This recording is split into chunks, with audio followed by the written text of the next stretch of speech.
Hi students. So 12th வந்து பார்த்தீங்கன்னா yesterday வந்து தமிழ் எக்ஸாம் வந்து நடந்து முடிஞ்சிருச்சு. ரொம்பவே வந்து கொஸ்டின் பேப்பர் வந்து ஈஸியாக இருந்த மாதிரி தான் வந்து நான் வந்து கேள்விப்பட்டேன். 12th தமிழ் எக்ஸாம் வந்து எப்படி இருந்துச்சு சொல்லிட்டு மறக்காமல் வந்து கமெண்ட்டில் சொல்லுங்கள். இப்போ நிறைய பேர் ப்ரோ 11th வந்து எப்படி வந்து எக்ஸாம் இருக்கும் அப்படின்னு சொல்லிட்டு வந்து கேட்குறீங்க. கண்டிப்பாக 12th எப்படி ஈஸியாக கேட்டாங்களோ அதே மாதிரி தான் வந்து 11th வந்து வைப்பாங்க. அதனால நீங்கள் கண்டிப்பாக வந்து பயப்படப்பட தேவையில்ல. இப்போ நான் உங்களுக்கு வந்து ஷோ பண்ணுறது 11th தமிழ் இம்பார்ட்டன்ட் கொஸ்டின்ஸ். ஓகேவா? கிட்டத்தட்ட வந்து 121 பேஜஸ் வந்து இருக்குது. இதில் இருக்கிற கொஸ்டின்ஸ் நீங்கள் வந்து படித்தா கூடியும் உங்களால் கண்டிப்பாக சென்டம் ஸ்கோர் வந்து பண்ண முடியும். இதில் வந்து நிறையா வந்து புக் பேக்கும் வந்து இருக்கும், புக்கின் வந்து இருக்கும். அதனால நீங்கள் வந்து எல்லாமே படித்து முடிச்சிட்டிங்க அப்படின்னா இந்த பிடிஎஃப்லேருந்து இருக்கிற கொஸ்டின்ஸ்லாம் நீங்கள் வந்து படிச்சிருக்கீங்களான்னு சொல்லிட்டு நீங்கள் வந்து செக் பண்ணுறது ரொம்ப வந்து நல்லது.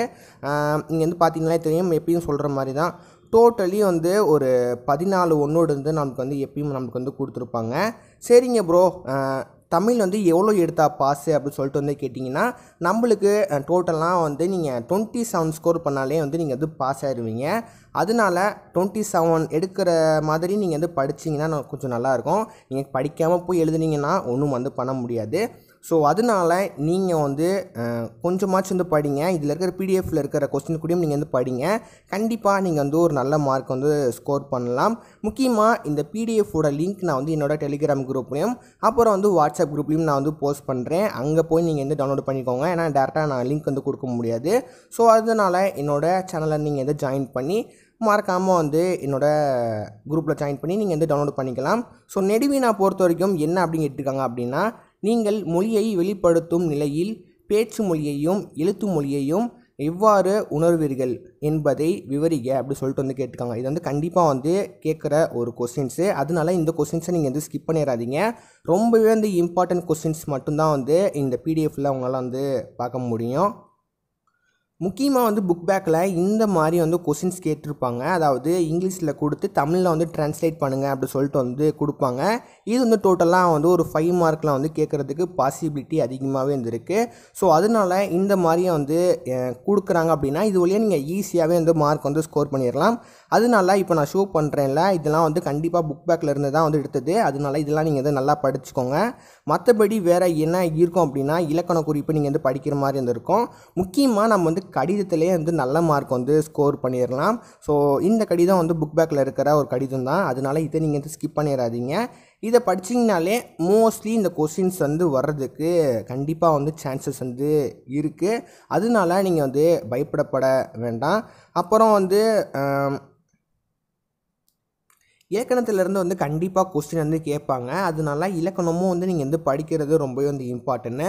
இலக்கணத்தில் வந்து எப்படி கொஸ்டின் கேட்பாங்க அப்படின்னா புணர்ச்சின்னா வந்து என்ன அப்படி சொல்லிட்டு வந்து கேட்பாங்க. அப்புறம் வந்து முக்கியமாக நான் சொன்ன மாதிரி இலக்கண குறிப்பு, அப்புறம் வந்து பகுபத உறுப்பு இலக்கணம். ஸோ அந்த மாதிரி வந்து நிறைய கொஸ்டின்ஸ் வந்து கேட்குறதுக்கு பாசிபிலிட்டி இருக்குது. ஜஸ்ட் நீங்கள் வந்து புக் பேக் மட்டும் வந்து படிங்க. நம்ம வந்து நினைக்கிற மார்க் வந்து நம்ம வந்து ஸ்கோர் பண்ணிட்டு போயிடலாம். அதனால நீங்கள் இன்சைடு தான் படிக்கணும்னு சொல்லிட்டு நீங்கள் வந்து நினைக்க வேண்டாம். ஆனால் ஒன்னோட பொறுத்த வரைக்கும் நம்ம இன்சைடு படித்து தான் வந்தாகணும். மற்றபடி வந்து நம்மளால் ஒன்றும் வந்து பண்ண முடியாது. நான் சொன்னேன்ல இந்த பகுபத உறுப்பு இலக்கணம். ஸோ இந்த மாதிரி தான் வந்து கேட்பாங்க. இது ஜஸ்ட்டு ஒன்று தான் கேட்பாங்க. இருந்தாலும் நீங்கள் புக் பேக்கில் இருக்கிற நீங்கள் வந்து படிச்சிங்கனாலே நீங்கள் வந்து நல்ல ஒரு ஸ்கோர் வந்து பண்ணிடலாம். வந்து இந்த நடினாவும் வந்து ரொம்பவே நீங்கள் ஜென்ரலாக எழுதுகிற மாதிரி தான் இருக்கும். என்ன அப்படின்னா சுற்றுச்சூழலை நீங்கள் வந்து எப்படி வந்து பாதுகாப்பீங்க அப்படி சொல்லிட்டு வந்து ஜென்ரலாக வந்து கேட்டிருக்க கொஸ்டின் மாதிரி தான் வந்து இருக்கும். இதுக்கு நீங்கள் படிக்கணும்னு சொல்லிட்டுலாம் வந்து கிடையாது. சும்மா நீங்கள் வந்து உங்களோட பாயிண்ட் ஆஃப் வியூவில் நீங்கள் வந்து நினைக்கிறத நீங்கள் வந்து கண்டிப்பாக வந்து எழுதலாம். முக்கியமாக எழுதும் போது நீங்கள் வந்து தலைப்பு போட்டு வந்து எழுதுங்க. அப்படின்னா தான் தமிழில் வந்து மார்க் வந்து கொடுப்பாங்க. தலைப்பு போடாமல் நீங்கள் வந்து எழுதுனீங்கன்னா கண்டிப்பாக வந்து மார்க் வந்து ரெடியூஸ் பண்ணுவாங்க. அப்படி இல்லைன்னா அடிச்சு விட்ருவாங்க.